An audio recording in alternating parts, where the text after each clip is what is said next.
Buenos días, comenzamos ahora con una de las enfermedades endémicas de Misiones, que es la enfermedad de Chagas-Massa. La enfermedad de Chagas-Massa es producida por un parásito unicelular conocido como Trypanosoma cruzi y que es transmitido por la vinchuca, también conocida como chinche gaucha o Triatoma infesta. Bueno, el primer caso clínico de esta enfermedad de Chagas se registró en Brasil. Una niña que tenía 2 años, conocida como Bernice, presentaba esta enfermedad producida por este parásito unicelular en el año 1909. Ella vivió 75 años, está la imagen de Bernice cuando era adulta. Murió a los 75 años de insuficiencia cardíaca en el año 1982. Bueno, este es el doctor Carlos Ribeiro Justiniano das Chagas, que en el año 1909 pudo aislar el parásito causante de esa patología que en ese momento no se conocía en esa niña de 2 años conocida como Berenice. Por eso que justamente como fue un día 14 de abril, entonces en el año 2009 se propone considerar al 14 de abril como Día Internacional de las Personas Afectadas por el Chaga. Bueno, este médico Carlos Chaga fue el que pudo estudiar al triatómido, también pudo aislar y estudiar a ese parásito unicelular y lo llamó Trypanosoma cruzi. Actualmente se lo conoce como Trypanosoma cruzi. Lo puso cruzi en honor a su director Osvaldo Cruz. O sea, él estaba en Río de Janeiro y su director lo mandó a Minas Gerais para que investigue especialmente los casos de paludismo o malaria. Y bueno, y se encontró con este caso particular que no era producido por, que no era un caso de paludismo o malaria. Un médico más tarde, un médico argentino, Salvador Massa, revalorizó las investigaciones de Carlos Chaga y bueno, acá tenemos la imagen de Salvador Massa y realizó interesantes observaciones. Sus observaciones fueron tan trascendentes que actualmente se propone llamar a esa enfermedad como enfermedad de Chagas-Massa. Bueno, la vinchuca se sabe de su existencia antes de la llegada de Colón a América. El término vinchuca viene del quechua, que significa dejarse caer, porque estos triatómidos normalmente se encuentran en los techos de paja y a la noche se dejan caer. Ese término vinchuca se utiliza no solamente en Argentina, sino también en Bolivia, en Chile y en Uruguay. Se sabe también de que cuando Charles Darwin, por su paso por Argentina, cuando llegó a Mendoza, escribió: no pude descansar por haberme visto atacado por chinches negras de las pampas. Pertenecen al género Vinchuca. Difícilmente hay cosa más desagradable que sentir correr por el cuerpo estos insectos, blandos y sin ala de cerca de 1 pulgada de largo. Antes de efectuar la succión son muy delgadas, pero después se redondean y llenan de sangre, y es en este estado se los aplasta con facilidad. Bueno, se calcula que Charles Darwin contrajo la enfermedad de Chagas-Massa porque él murió por una insuficiencia cardíaca, o sea, se sospecha de que él tenía la enfermedad de Chagas-Massa. Bueno, ¿qué fue primero, el Chagas o la vinchuca? Bueno, ¿qué se sabe? bueno, se sabe y se han encontrado en momias que tienen 9.000 años de antigüedad y que esas momias fueron encontradas en el norte de Chile y en el sur de Perú. Ya se han encontrado trepanosomas. O sea que ya existía ese parásito unicelular hace 9.000 años y que también existían las vinchucas en esa época. O sea que tanto el parásito, como el tripanosoma, como la vinchuca coevolucionaron y se adaptaron unos a otros porque el tripanosoma sí o sí necesita de la vinchuca para reproducirse y a la vinchuca no le causa ninguna enfermedad, no le afecta este parásito. O sea, es un típico ejemplo de coevolución. Bueno, según la clasificación propuesta por Woese, este organismo unicelular causante de la enfermedad de Chagas-Massa se lo clasifica dentro del dominio Eukarya, porque sus células son eucariotas, dentro del reino Protistas, dentro del subreino Protozoa, dentro del filum Sarcomastigófora y dentro de la clase Zoomastigófora porque tiene flagelos. Es el famoso tripanosoma cruzi que produce la enfermedad de Chagas-Massa. Pero la vinchuca, que es el vector que transporta este parásito unicelular, pertenece, según la clasificación de Woese, dentro también del dominio Eukarya, el reino Animalia, subreino Metazoa. Bueno, acá tenemos las tres formas en las que podemos encontrar este parásito unicelular. Podemos encontrarlo como tripomastigote. El tripomastigote es la forma infectante del humano al vector y del vector al humano. Tiene ciertas particularidades, como por ejemplo tiene un núcleo central, tiene forma fusiforme y tiene un kinetoplasto o cinetoplasto, se puede decir de cualquiera de las dos formas, que es una mitocondria modificada en la parte posterior. Fíjense que puse posterior y anterior, o sea que esta es la parte anterior de ese parásito y cerca del kinetoplasto se origina esa membrana ondulante que en la parte anterior produce el flagelo. Después tenemos el epimastigote, que se caracteriza porque tener un núcleo un poco dirigido hacia la parte posterior. El kinetoplasto está en la parte anterior del núcleo y a partir del kinetoplasto se origina esa membrana ondulante. Y por último tenemos el amastigote, que es la forma reproductiva multiplicativa dentro de las células y que tiene forma esférica, no ovalada, tiene un núcleo excéntrico, el kinetoplasto, que es central y a partir del cual se origina un flagelo, pero es intracelular, no es extracelular. Acá tenemos una imagen de una muestra sanguínea, un frotis sanguíneo, donde podemos ver el tripomastigote, que siempre adopta esa forma de C, esa es una de las particularidades, y acá podemos ver el kinetoplasto en la parte posterior, el núcleo en la parte central y en la parte anterior se encuentra el flagelo. Acuérdense que el tripomastigote sanguícola o circulante que se encuentra en la sangre del ser humano, se llama sanguícola porque se encuentra en la sangre del ser humano, es la forma infectante para el vector, para la vinchuca o chinche gaucha. En cambio, el metacíclico, que es la que encontramos en el intestino posterior de la vinchuca y que es la que es depositada sobre la piel humana, es la forma infectante del vector al humano. Bueno, acá tenemos una imagen tomada con el microscopio óptico donde se pueden ver los epimastigotes.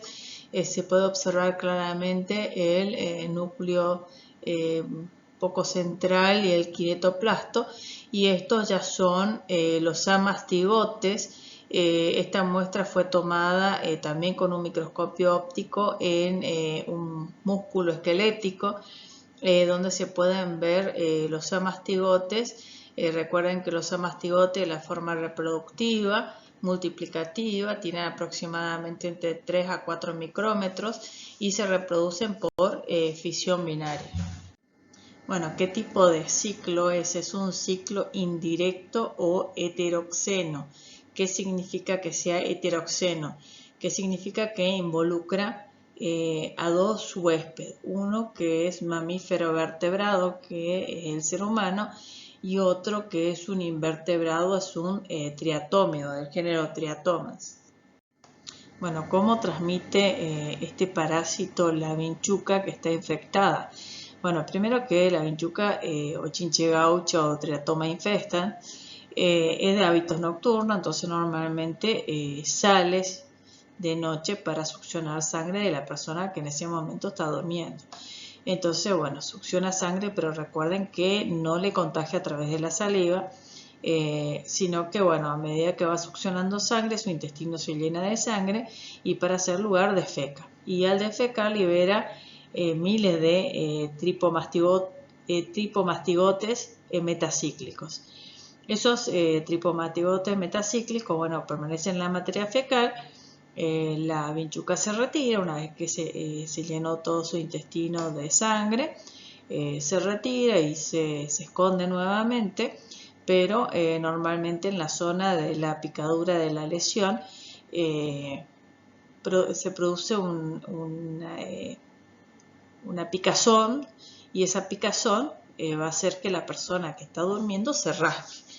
Hay varias posibilidades, o que cuando se rasca transporta las heces con los tripomastigotes metacíclicos directamente hacia la lesión, o si no también el rascado, al rascarse fuerte, produce escoriaciones, pequeñas lesiones, y también los tripomatigotes pueden entrar a través de esas lesiones y escoriaciones, o pueden haber también en la piel heridas previas mediante las cuales puede ingresar, pero a través de la piel sana no ingresa, o sea, tiene que haber una lesión, una abertura como para que los tripomatigotes metacíclicos puedan ingresar. La otra posibilidad es que los tripomastigotes metacíclicos ingresen directamente a través de la conjuntiva del ojo. ¿De qué forma? O porque la vinchuca al picar, succionar sangre, defeca cerca de la hendidura palpebral, esta es la hendidura palpebral, o la persona directamente al pasarse las manos por la zona donde la vinchuca defecó y se pasa la mano por el ojo, mete directamente en la conjuntiva. Bueno, por eso que la transmisión es de estación posterior o estercolaria. ¿Qué significa eso? Que es a través de la parte posterior del animal y es a través del estiércol. Y no es una transmisión de estación anterior o salivaria, que sí se da en el caso del dengue, pero no en el caso de la enfermedad de Chagas. Bueno, una vez que los tropomastigotes ingresan, invaden las células cercanas, que puede ser la célula del tejido conjuntivo, pero también son fagocitadas por los macrófagos. Acá hay un ejemplo de un macrófago que se fagocitó un tripomastigote y entonces se forma un fagolisosoma. Ese fagolisosoma contiene entonces el tripomastigote y se activan las bombas de hidrógeno para acidificar el medio, pero también hay enzimas que producen oxígeno y de esta forma, bueno, si sería una bacteria la mata, pero el tripomastigote produce enzimas y eso le permite escapar del fagolisosoma.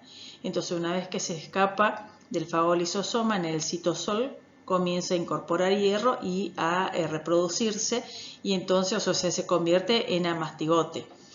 O sea, ese amastigote, entonces acuérdense que solamente en la forma de amastigote puede reproducirse. Incorpora hierro que necesita para su proceso, su metabolismo y su reproducción, y se reproduce. Entonces se forman gran cantidad de amastigotes. Esos amastigotes, una vez que están maduros, salen de la célula, rompen la célula en la que infectaron y salen como tripomastigotes sanguíneos. Pasan a la circulación. Bueno, una vez que se transformaron, o sea, salen de las células locales a las que han infectado y se han reproducido, y pasan como tripomastigotes sanguíneos a la circulación, entonces invaden tejidos distantes, principalmente tienen preferencia por el tejido muscular, músculo esquelético, músculo liso, músculo cardíaco, pero también afecta al sistema nervioso. Entonces se meten dentro, se convierten, o sea, dentro de las células nucleadas. Eso sí es una de las características, que necesitan células nucleadas. Se meten dentro de esas células nucleadas y se multiplican por fisión binaria. Y nuevamente, una vez que están maduros, salen como tripomastigotes sanguíneos, pasan a la circulación, vuelven a infectar otras células distantes, se meten en su interior, se convierten en amastigotes, se vuelven a multiplicar y así sucesivamente, pero ese ciclo no continúa en forma indefinida. Bueno, desde que la vinchuca le transmite al humano, al hospedador humano, esos tripomastigotes metacíclicos, y hasta que aparezcan en sangre los grandes cantidades de esos parásitos, los tripomastigotes sanguíneos, pasa aproximadamente 1 o 2 semanas, y eso se conoce como periodo prepatente. Recuerden de que los tripomastigotes sanguíneos no se reproducen, solamente se reproducen cuando se invaden las células y se convierten en amastigotes. Y los amastigotes se dividen por fisión binaria. Acá tenemos imágenes en la sangre, y acuérdense que no afectan a células que no tienen núcleo, por lo tanto no atacan a los glóbulos rojos. Estos son los tripomastigotes sanguíneos. Acá tenemos una imagen del tripomastigote sanguíneo ampliada, y acá tenemos imagen de una célula muscular afectada con los amastigotes que se están reproduciendo. Fíjense, acá tenemos un montón de amastigotes, y acá una imagen ampliada, esta misma imagen ampliada con un montón de amastigotes multiplicándose. Bueno, en la fase aguda, o sea, ¿cómo podemos diferenciar la fase aguda de la fase crónica? Primero, que en la fase aguda, recuerden que cuando la vinchuca inocula, bueno, no es que inocula, sino que cuando este parásito, el tripomastigote metacíclico, ingresa, después se mete en las células nucleadas, se convierte en amastigote, se reproduce, sale de las células y se convierte en tripomastigote sanguíneo, nuevamente invade otros tejidos, así sucesivamente. Pero la fase aguda, que dura más o menos 10 a 15 días, se caracteriza por una intensa multiplicación del parásito, o sea, una elevada parasitemia tanto en los tejidos como en sangre. Bueno, la fase crónica comienza aproximadamente después de los 15 días, cuando se reducen los parásitos sanguíneos y si hay un predominio de parásitos tisulares. Bueno, es esta en la fase aguda cuando la persona transmite ese parásito al vector. ¿Por qué? Porque justamente en la fase aguda hay elevada cantidad de tripomastigotes sanguíneos. Bueno, una vez que la vinchuca succiona sangre de una persona que se encuentra en la fase aguda de la enfermedad, incorporan los tripomastigotes. Esos tripomastigotes pasan al intestino medio y en el intestino medio se convierten en epimastigotes. Los epimastigotes son una forma, un estadio que tiene la capacidad en el intestino medio de reproducirse o multiplicarse por fisión binaria.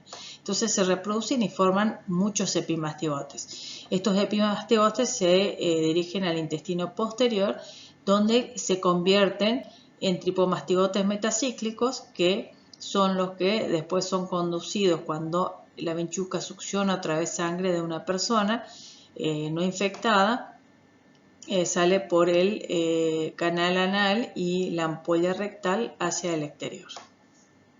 Bueno, hasta ahora hablamos de que el Trypanosoma cruzi es transmitido por un vector que es la chinche gaucha, vinchuca o Triatomas infecta, pero también puede ser transmitido por vía congénita, o sea, a través de la placenta de madre a hijo, que se conoce como vía vertical, a través de las transfusiones sanguíneas, de sangre no controlada, a través de los trasplantes de órganos, pero también se puede contraer por vía oral al consumir carne de animales que contiene Trypanosoma cruzi, como por ejemplo un armadillo, y esa carne no fue bien cocida, o también al compartir jeringas o en forma accidental en el laboratorio.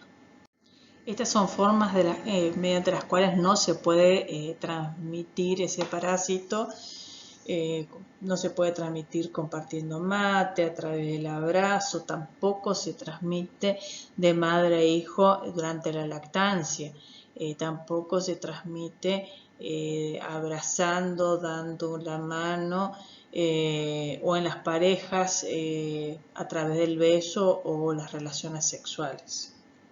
Bueno, vamos a ver algunos datos epidemiológicos. O sea, en el mundo hay 15 millones de personas que están afectadas por ese parásito. Hay más o menos aproximadamente en el mundo 12.000 muertes al año. O sea, es la segunda prevalencia y mortalidad después de la malaria.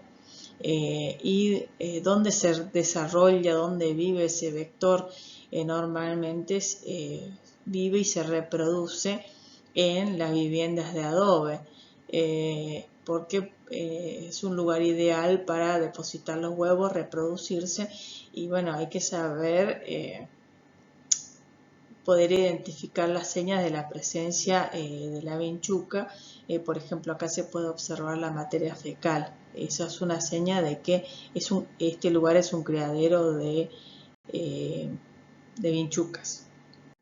Bueno, el huésped definitivo es el ser humano. El huésped intermediario es la vinchuca, o sea, el triatómido. Los estadios infectantes para el vector son los tripomastigotes sanguíneos, y los estadios infectantes para el ser humano son los tripomastigotes metacíclicos. El reservorio son todos los animales mamíferos que son nuestras mascotas, perros, gatos, cerdos, conejos, roedores. Bueno, si bien se conocen en el mundo más de 120 especies de triatómidos, pero en la Argentina el vector más importante es del género Triatoma infecta. Tanto las hembras como los machos son hematófagos obligatorios, son de vida nocturna, y también los estadios de ninfa son hematófagos. Bueno, si bien hablamos de que el lugar más frecuente de la reproducción de la vinchuca es en las viviendas de adobe, pero no es el único lugar. Acá tenemos ejemplos de otros hábitats donde podemos encontrar a la vinchuca, por ejemplo, en galpones o en la casa, en cajones, en botellas, en cofres, baúles, también debajo de los colchones, en la habitación. Podemos encontrarla en los gallineros que están próximos a las casas, en los nidos de las gallinas, detrás de los cuadros, marcos o en grietas en las paredes. por ejemplo en los hornos de barro, también en la leña, entre medio de la leña que está afuera, o en los corrales de los animales. Todos son lugares que se pueden, en los que se puede desarrollar la vinchuca o chinche gaucha, y debemos aprender a reconocerlo. ¿De qué forma? Bueno, cuando encontramos, por ejemplo, es difícil de observar la vinchuca adulta porque es de vida nocturna, pero podemos encontrar a veces la muda, o si no podemos encontrar las paredes manchadas con una materia fecal sanguinolenta. Esa es una de las particularidades que podemos utilizar para identificar si hay o no en el lugar vinchucas.